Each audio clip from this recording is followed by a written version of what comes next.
How's it going, everybody? I hope you're having a good day. With the way my allergies are acting up right now and the way stuff is blowing up all over the property, there's absolutely no doubt that it's spring.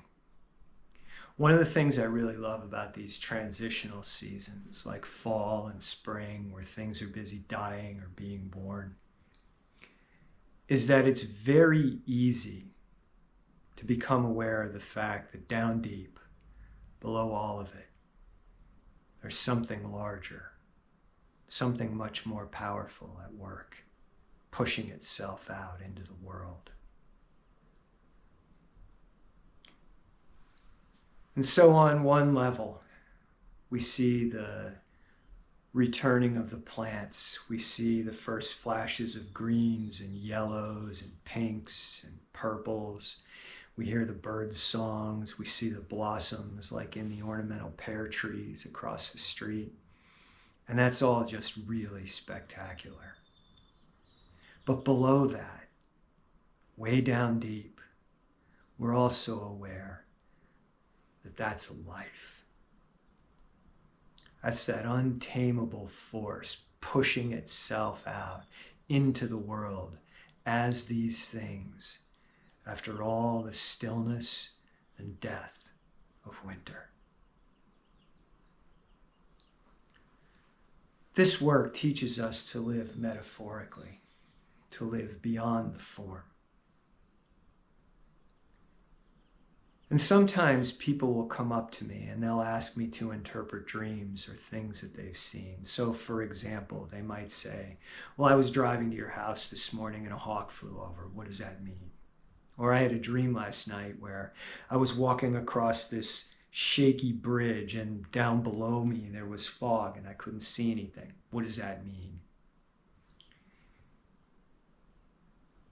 And certainly there are cultural explanations of these things. There are psychologically acceptable things explanations of these things.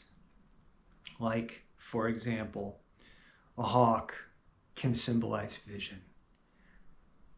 A bird in flight can symbolize freedom or the desire to be free. Walking across a bridge is transition. Not being able to see through the fog below that bridge, you're moving through a period of uncertainty in your life. Absolutely. And it's easy to spit these things out. But I usually hold off on doing that in any more than a passing way.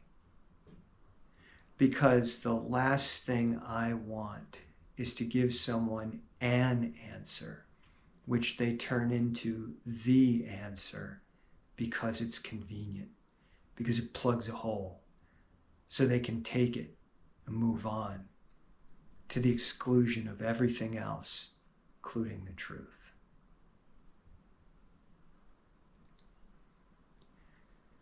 Those of us who might classify ourselves as adult children of alcoholics or other dysfunctionality get to study our own lives and our own patterns in pretty much the same way. We look at our survival mechanisms, our lashing out, our withdrawal, isolation, our people-pleasing, the way we might assume a role that's given to us because we feel that it's expected, it's our responsibility. We don't have a choice. We get to look at those stories we tell ourselves like, I'm a piece of shit. I'll never be any better. This is all I deserve. I'm stupid. I have to do this because it's expected of me. I don't have a choice. And if we accept that story, just accept it at face value, we've taken an answer and we've turned it into the answer, and we've used it to plug a hole because it's convenient. And then we can move on to the exclusion of everything else, including the truth. But our own recovery begs that we go deeper, down into those archetypal forces that are at work, down in the dark. Our wounds, our shame, our guilt, our fear. And just as we're asked to go deeper beneath the things that happen in our physical lives, the things we see, the dreams we have,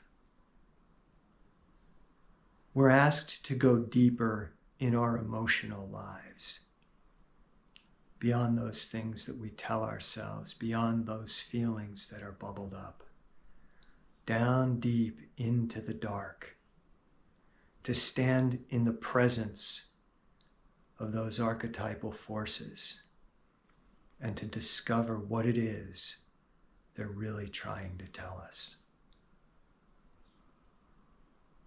Till next time.